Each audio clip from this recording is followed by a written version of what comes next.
কিন্তু দুর্ভাগ্য, আজকে আমরা বিভক্ত হতে আছি। বাংলাদেশ একটি স্বাধীন রাষ্ট্র হওয়া সত্ত্বেও ভারতের বিচারপতি বাংলাদেশকে চোখ রাঙিয়ে কথা বলে। 16ই ডিসেম্বর উদযাপন করলেন আপনারা মহা সমারোহে, কিন্তু ভারতের কসাই মুসলিমদেরকে হত্যা করছে। দীর্ঘ শত বছরের প্রতিষ্ঠিত বাবরি মসজিদকে ভেঙ্গে সেখানে এই মোদি কসাই রাম মন্দির তৈরি করলো, মুসলিমদের হত্যা করে।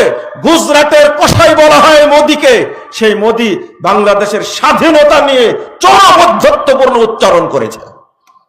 এই সাহস পাই কোথায় থেকে সে একটা স্বাধীন দেশের ব্যাপারে? মনে রাখবেন একটা কথা, আল্লাহ রাব্বুল আলামিন বলছেন, হুয়াল্লাযী আরসালা রাসূলাহু বিল হুদা ওয়া দীনিল হক লিইয়ুযহিরা আলা দ্বীনি কুল্লিহি। ওই আল্লাহ যিনি রাসূলকে পাঠিয়েছেন সত্য দিন এবং হক দিয়া, লিইয়ুযহিরা আলা দ্বীনি কুল্লিহি, তিনি যেন পৃথিবীর প্রতিষ্ঠিত সমস্ত ধর্ম, দর্শন, থিওরি, মাযহাব, মতবাদ সবকিছুর উপর ইসলামকে বিজয়ী করতে পারেন। আল্লাহ রাসূল সাল্লাল্লাহু আলাইহি সাল্লামের কাছে এই আয়াত পেশ করে মা আয়েশা রাদিয়াল্লাহু আনহা বলছেন, আল্লাহ রাসূল, আমি মনে করেছিলাম তাম্মা, এইটা মনে হয় পূর্ণ হয়ে গেছে। আল্লাহ রাসূল বলছেন, সায়াকুনু যালিক, না আয়েশা, এটা পূর্ণ হয়নি, অচিরেই এই আয়াতের বিধান কার্যকর হবে, বাস্তবায়িত হবে। আজকে মুসলিমদের উপরে অত্যাচার করছে। এক সময় এই বাংলাদেশেও 7-8টা না 17-18টা আয়না ঘর তৈরি করেছে, মানুষের উপর নির্যাতন করেছে, হত্যা করেছে, নির্যাতন চালিয়েছে। একটা কথা বলা যেত না, খুতবা দাঁড়িয়ে বক্তব্য দেওয়া যেত না। ডিবি অফিসে নিয়ে হয়রানি করত, সিআইডিতে নিয়ে হয়রানি করত, এনএসআই হয়রানি করত, ডিজিএফআই হয়রানি করত, সিটিএসবি হয়রানি করত। প্রোগ্রামের অনুমতি নিতে গেলে পায়ের স্যান্ডেল ক্ষয়ে যেত, অনুমতি পাওয়া যেত না। এই দিনাজপুর মাঠে বক্তব্য দেওয়ার সময় চারিদিকে পুলিশ ঘুরে রেখেছিল, এটারও প্রমাণ আছে। কিন্তু আল্লাহ এক সময় পথ তৈরি করে দেন। ডক্টর ইউনূস সাহেব যতদিন আছে ততদিন বলবো বলে যতটুকু পারি বলতে থাকে, দেখি আল্লাহ কতটুকু কবুল করে, আল্লাহ ভালো জানে। বলতে থাকি, আমি ইন্ডিয়ার মুসলিম ভাইদেরকে বলবো, ধৈর্য ধারণ করুন, এই ভারত বিজয়ী হবে ইনশাআল্লাহ, হবে ইনশাআল্লাহ। মুসলিমদের এক ফোঁটা রক্তের দাম আল্লাহর কাছে অনেক বেশি। দুর্ভাগ্য হলো আজকে এই আমাদের তবলিগের ভাইয়েরা, যদিও তাদের মানহাজ, যদিও তাদের আকীদা, যদিও তাদের উসুল কোরআন এবং হাদিসের সাথে কোনো মিল নাই, ইসলামের সাথে উসুলের মিল নাই, তারা প্রচার করে সুফিবাদ। আমরা আহ্বান জানাই, সুফিবাদ থেকে বেরিয়ে আসুন, কোরআন এবং সুন্নাহর অনুসরণ করুন। রাসূল সাল্লাল্লাহু আলাইহি ওয়াসাল্লাম যে আমানত রেখে গেছেন সেইটার উপরে অনুসরণ করুন। কিন্তু তারা না, তাদের মূল গ্রন্থ হলো ফাজাইল আমল, মকসুদুল মুমিনিন, তাদের মূল গ্রন্থ হলো নিয়ামুল কোরআন আর বেহেশতি জেওর। আর আমরা বলি মূল গ্রন্থ হিসাবে কোরআনুল কারীমকে ধরুন এবং সহিহ হাদিসগুলো অনুসরণ করুন, তাহলে জান্নাতের পথ পাবো আমরা ইনশাআল্লাহ। কিন্তু না, এই যে নিজামুদ্দিন সাহেবকে নিয়ে তবলিগ জামাতের যাত্রা, নিজামুদ্দিনে গিয়ে তারা কবর সেজদাও করে, ভক্তিও করে। যদিও বাংলাদেশে তবলিগের ভাইদেরকে কবরের কাছে সেজদা করতে দেখা যায় না, তবে তারা পীর ভক্তি করে। এই নিজামুদ্দিনটাকে মাশারিকুল আনোয়ারের সংকলক, বিশাল হাদিস গ্রন্থ, তিনি একবার দিল্লিতে এসে, দিল্লির মানুষ না, দিল্লিতে এসে যখন একজন প্রশ্ন করেছে, তিনি হাদিস উল্লেখ করে করে উত্তর দিচ্ছেন, তখন একজন ভক্ত দাঁড়িয়ে বলছেন, ইমামদের সামনে বক্তব্য দিচ্ছিলেন এই নিজামুদ্দিন আউলিয়া, বক্তব্য দিয়ে বলছেন, হিন্দে ফিকি হাইসিয়াত, হিন্দে ফিকি रिवायत की कानूनी हैसियत खुद अहादीस से भी ज्यादा है। आप আবু হানিফা की রায় পেশ कीजिए। তিনি বললেন, দাঁড়িয়ে বলছেন, শোনেন, আপনি হাদিস থেকে জবাব দিচ্ছেন, কিন্তু আপনি কি জানেন এই হিন্দুস্থানে হাদিসের চেয়ে ফিকহের মূল্য অনেক বেশি। আপনি হাদিস উল্লেখ না করে আপনি আবু হানিফার রায় পেশ করে উত্তর দেন। বলেন নাউজুবিল্লাহ, আস্তাগফিরুল্লাহ। আর বক্তব্য বন্ধ করে দেন। আক্ষেপ করে নিজামুদ্দিন আউলিয়া বলেছিলেন, এই সে মুल्क में कब तक इस्लाम बाकी रहेंगे जहां एक फर्द की राय को अहादीस पर हकियत दी जाती है। কি আশ্চর্য ব্যাপার! ওই অঞ্চলে ওই মুসলিম দেশে ইসলাম কতদিন থাকবে যে দেশে হাদিসের উপরে একজন ব্যক্তির মতামতকে প্রাধান্য দেওয়া হয়, এই দেশে কি ইসলাম থাকতে পারে? ইমাম আবু দাউদের কথাই সঠিক, লাউলা হাদিল ইসলাম আলামদাসার ইসলাম ইয়ানি আসহাবুল হাদিস, যদি পৃথিবীতে আহলে হাদিসগণ না থাকতো তাহলে পৃথিবী থেকে ইসলাম মিটে যেত।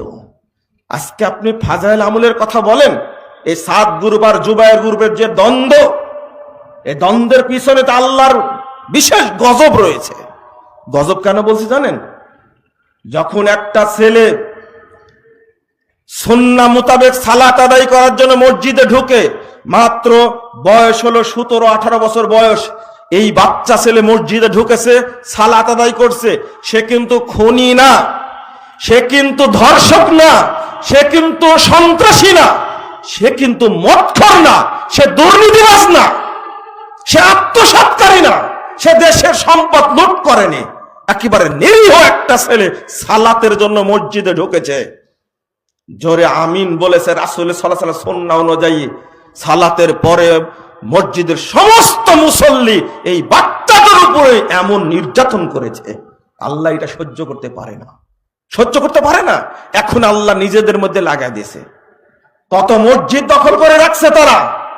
এখন কষ্ট হয় মামুনুল হক সাহেব, এখন আপনার কষ্ট হচ্ছে।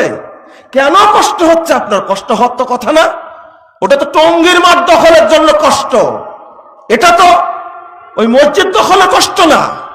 কিন্তু কত মসজিদ দখল করে তালা মেরে রেখেছেন, সালাত আদায় করতে দেন আহলে হাদিস মসজিদগুলো, ব্রাহ্মণবাড়িয়ার মসজিদ, ভোলার মসজিদ, বরগুনার মসজিদ, এখনো সালাত পড়তে আমরা পারি না। ওইগুলো বন্ধ কেন? খবরদার, এই জটিল একটা সময় বাংলাদেশ পার করছে, এমন তো অবস্থায় মুসলিমদের মধ্যে এই খুনাখুনি, হানাহানি, মারামারি, এইটা দেশের জন্য কত জঘন্য, কত নোংরা, কত খারাপ, এটা কল্পনাও করা যায় না, ভাবাও যায় না। বন্ধুরা আমার, আপনাদেরকে এই দিনাজপুর বড় মাঠে এই বক্তব্য দেওয়ার মূল উদ্দেশ্য হলো বর্তমান ক্রান্তিকালে আমরা সবাই ঐক্যবদ্ধ থাকবো ইনশাআল্লাহ। আমি আপনাদের প্রতি উদাত্ত আহ্বান জানাবো, আগামী দিনে আমি গত 22 নভেম্বর এই মাঠে বক্তব্য দিতে গিয়ে ঐক্যের বিষয়ে বলেছি, বিশেষ করে আমরা আহলুল হাদিস আকীদার যারা, সালাফি আকীদার যারা, এই ভাইগুলো কখনো বিচ্ছিন্ন থাকবো না ইনশাআল্লাহ, কখনো না। আমরা ঐক্যবদ্ধ থাকবো। ঐক্যবদ্ধ থাকলে মসজিদ দখল করতে পারবে কেউ? ঐক্যবদ্ধ থাকলে কেউ আমাদের উপরে জঙ্গি অপবাদ দিয়ে গ্রেফতার করতে পারবে? কোশ্চেন কেন না? এই বিভক্তিটা ছিল আহলে হাদিসদের জন্য বড় একটা চক্রান্ত, বড় একটা ষড়যন্ত্র, যেন আহলে হাদিস মসজিদগুলো বন্ধ করে দেওয়া যায়, যেন আহলে হাদিস লেখনীগুলো যেন সব পুড়িয়ে দেওয়া যায়।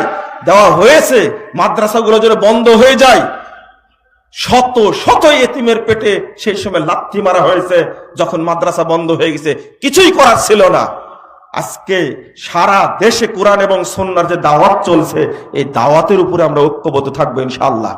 কিন্তু দুর্ভাগ্য, একটা কথা শেষকে বলে আমি খুতবা শেষ করেছি, দুর্ভাগ্য কোনটা? দুর্ভাগ্য হলো এই, আমরা আজকে দাওয়াতি কাজের ক্ষেত্রে কোনো ভূমিকা পালন করতে চাই না। এই যে প্রোগ্রামটা হচ্ছে, এই প্রোগ্রামের পিছনে আমাদের কতটুকু অবদান আছে? এই ইলমের মাজলিস এটা, দাওয়াতের মাজলিস এটা, কিন্তু দাওয়াতি কাজে আমরা এগিয়ে আসি না। আমি এই জন্য উদাহরণ দিয়ে বলি, বলেন তো উসমান রাদিয়াল্লাহু আনহু কয়শো মসজিদ তৈরি করেছেন? সবচেয়ে ধনী মানুষ। আবু বকর রাদিয়াল্লাহু আনহু কয় হাজার মসজিদ তৈরি করেছেন? সাহাবীদের মধ্যে সবচেয়ে ধনী মানুষ ছিলেন কে? কে? না, আবু বকর রাদিয়াল্লাহু আনহু সবচেয়ে ধনী ছিলেন। আল্লাহ রাসূল সাল্লাল্লাহু আলাইহি ওয়াসাল্লাম বলছেন, সবচেয়ে বেশি সম্পদ ব্যয় হয়েছে আবু বকর রাদিয়াল্লাহু আনহুর। 1678 নম্বর হাদিস আবু দাউদের মধ্যে এসেছে। তো তাবুকের যুদ্ধের দিন আল্লাহ রাসূল বললেন, এই যুদ্ধে সবচেয়ে বেশি খরচ হবে, তোমরা যার যার সাধ্য অনুযায়ী দান করবে। যখন উমর রাদিয়াল্লাহু আনহু দান দিয়ে দিলেন, জিজ্ঞেস করলেন, মা আবকাইতা লি আহলিক, ওমর তুমি তোমার পরিবারের জন্য কি রেখে এসেছো? তিনি বলছেন, আবকাইতু মিসলা, যা দিয়েছি তার অর্ধেক রেখে আসছি। আবু বকর রাদিয়াল্লাহু আনহুকে জিজ্ঞেস করলেন, মা আবকাইতা লি আহলিক, আবু বকর তুমি তোমার পরিবারের জন্য কি রেখে এসেছো? তিনি উত্তর দিলেন, আবকাইতু লাহুম আল্লাহ ওয়া রাসূলাহ, আমি কিছুই রেখে আসিনি, শুধু বাকি রেখেছে আল্লাহ এবং আল্লাহ রাসূলের মহব্বত, আর কিচ্ছু নাই, আর কিচ্ছু নাই। এই ত্যাগের কারণেই তো ইসলাম বিজয় লাভ করেছে, ত্যাগের কারণেই। অত সহজ না। আমি বলি যে আপনি কি এমন করেছেন আল্লাহর জন্য যে আল্লাহ আপনাকে জান্নাত দিবেন? বুঝেননি কথা? কোন কি অবদান রাখছেন আপনি যে আল্লাহ আপনাকে জান্নাত দিবেন? আপনি বলতে পারবেন যে এই আমলটার কারণে আমি জান্নাত চাই, জোর করে চাই। সবাই, হ্যাঁ, মসজিদ তৈরি করা ভালো কাজ, অনেক ভালো কাজ, কিন্তু দাওয়াতি কাজে অর্থ ব্যয় করা, সময় ব্যয় করা, শ্রম দেওয়া আরো অনেক কোটি গুণ যে বেশি, এই জিনিসটা এখন পর্যন্ত জাতিকে বোঝাতে পারছি না। ওমর রাদিয়াল্লাহু আনহু এত ধনী মানুষ, আপনি উত্তর দেন, কয়টা মসজিদ তৈরি করেছেন, কয়টা মাদ্রাসা তৈরি করেছেন? একটু বলেন না শুনি, একটু আপনার জানা থাকলে বলেন। আলী রাদিয়াল্লাহু আনহু কয়টা করেছেন? আব্দুর রহমান বিন আউফ যখন আল্লাহ রাসূল মারা গেলেন, তার স্ত্রীদের জন্য প্রত্যেকের জন্য 1-2 লক্ষ দিরহাম করে টাকা নির্ধারণ করে দিলেন, যে আব্দুর রহমান বিন আউফ তিনি, আল্লাহু আকবার, আব্দুর রহমান বিন আউফ তিনি মদিনায় যখন গেলেন তখন চা বিক্রি করে জীবন যাপন করেছেন। আল্লাহ তাকে এত বরকত দিয়েছেন, আল্লাহ রাসূল মৃত্যুর পরে তিনি প্রত্যেক স্ত্রীর জন্য, রাসূলের স্ত্রীর জন্য 2 লক্ষ দিরহাম করে দিয়ে দিলেন। তার নিজের স্ত্রীর জন্য 5 লক্ষ দিরহাম করে দিয়ে রাখলেন। কেন? কোথায় দিয়েছিলেন তাহলে? কয়টা মসজিদ তৈরি করেছেন? এত বড় ধনী মানুষ আব্দুর রহমান বিন আউফ, জান্নাতি সাহাবী, কয়টা মসজিদ তৈরি করেছেন, কয়টা মাদ্রাসা তৈরি করেছেন? আমার বক্তব্যে ভুল বুঝবেন না, খবরদার, যে মুজাফফর বিন মহসিন মসজিদ তৈরি করতে নিষেধ করছে, মাদ্রাসা তৈরি করতে নিষেধ করছে, না, আমি ওইটা বুঝাচ্ছি না। যদি আপনি একজন দাওয়াত পান, যেমন উদাহরণ দিই, সৌদি আরবে গিয়ে যারা লেবার দাওয়াতি কাজ করে, তাওহীদ শিখে, যে যেখানে এলাকা থেকে গেছে, ওই ব্যক্তি ফিরে এসে ওই সমস্ত জায়গায় মসজিদ তৈরি করেছে। বুঝেন মনে কথাটা? তারা কাজ করতে গেছে সৌদি আরবে, আর তারা সেখান থেকে এসে দাওয়াত পেয়েছে, এসে গ্রামে মসজিদ তৈরি করেছে। আলহামদুলিল্লাহ। আমি বুঝাচ্ছি, যদি কিছু লোককে যদি আপনি ঠিক করতে পারেন, তারা এক একজন এক একটা মসজিদ তৈরি করবে ইনশাআল্লাহ। তো আগে দরকার কি? দাওয়াত। উপমহাদেশে আপনি প্রশ্ন করে আপনাকে, শাহ ইসমাইল শহীদ ব্রিটিশদের বিরুদ্ধে যুদ্ধ করেছেন, শহীদ হয়েছেন, বলেন তো দেখি শাহ ইসমাইল শহীদ কয়টা মসজিদ তৈরি করেছেন? সাইয়েদ আহমদ শহীদ কয়টা মসজিদ তৈরি করেছেন? তিতুমির কয়টা মসজিদ তৈরি করেছে? তিতুমিরের নামে কোনো মসজিদ আছে বাংলাদেশে? আছে? ইনারাই ছিলেন ব্রিটিশ বিরোধী আন্দোলনের নায়ক, সিফা সালার ইনারাই ছিলেন। কিভাবে? একদিকে আপনি ইসলামের বিজয় চাইবেন, আর আরেকদিকে আপনি দাওয়াতি কাজ করবেন না, কোশ্চিন কালো এই স্বপ্ন বাস্তবায়িত হবে না। দারমিয়ানে কারে দরিয়া তখতা বান্দা করদা, বাজি গিরে কে দামান তার হুঁশিয়ার বাস, তরঙ্গ বিক্ষুব্ধ সাগর মাঝে বেঁধে দিলে মোরে তক্তায়, বলে দিলে ফের আসল যেন ভিজে না যায়। হয় তাই কোনোদিন? একদিকে ফেলে দিচ্ছেন আপনি তক্তার মধ্যে বেঁধে দিয়ে, যে যাও সাগর পেরিয়ে যাও তক্তার উপরে দে, শুনে রাখো আসল যেন কাপড় যেন ভিজে না যায়। এটা কি সম্ভব? বুঝেন না মনে করেন, তাই না? দারমিয়ানে কারে দরিয়া তখতা বান্দা করদা, বাজি গিরে কে দারমান তার হুঁশিয়ার বাস। প্রত্যেকটা তরুণকে হতে হবে, প্রত্যেকটা তরুণকে হতে হবে আমি তাওহীদের দাওয়াত দিয়ে পৃথিবী থেকে বিদায় নেব ইনশাআল্লাহ। আজকে তরুণরা জেগেছে, আমি তো বক্তব্যে বলি, আবার স্বাধীন হবে বাংলাদেশ ইনশাআল্লাহ। যেদিন বাংলাদেশে কোনো মাজার পূজা থাকবে না, কবর পূজা থাকবে না, কোন খানকা পূজা থাকবে না, পীর পূজা থাকবে না, কোন মানুষ বাংলাদেশে আর মানুষের পূজা করবে না ইনশাআল্লাহ। সবাই আল্লাহর পূজা করবে ইনশাআল্লাহ। এইটা দরকার। ছেলেরা মূর্তি ভেঙ্গেছে, ঠিক আছে, আমি স্বাগত জানাই, কোনো মূর্তি থাকবে না দেশে।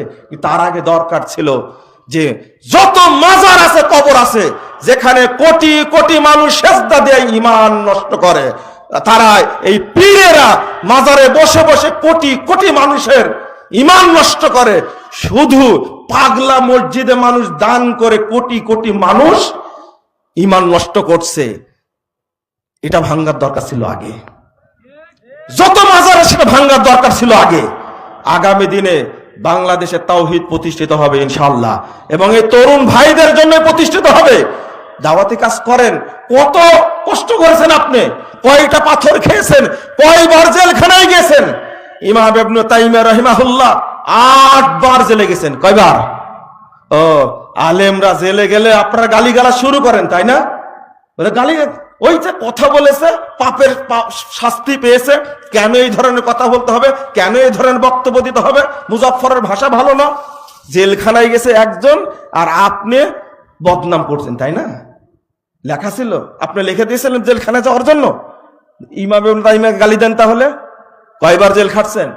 মোহাম্মদ বিন আব্দুল ওয়াহাব সৌদি আরবের উপকার, যে সৌদি আরব বিশ্বে প্রত্যেকটা আরব ভূখণ্ডে মাজার পূজা কবর পূজায় ভর্তি হয়ে গেছিল, একজন ব্যক্তির তাওহীদে অহংকারে সমস্ত মাজার ভেঙ্গে চুরমার করে দিলেন। আজকের অবস্থা, আপনি কেন ভয় করেন?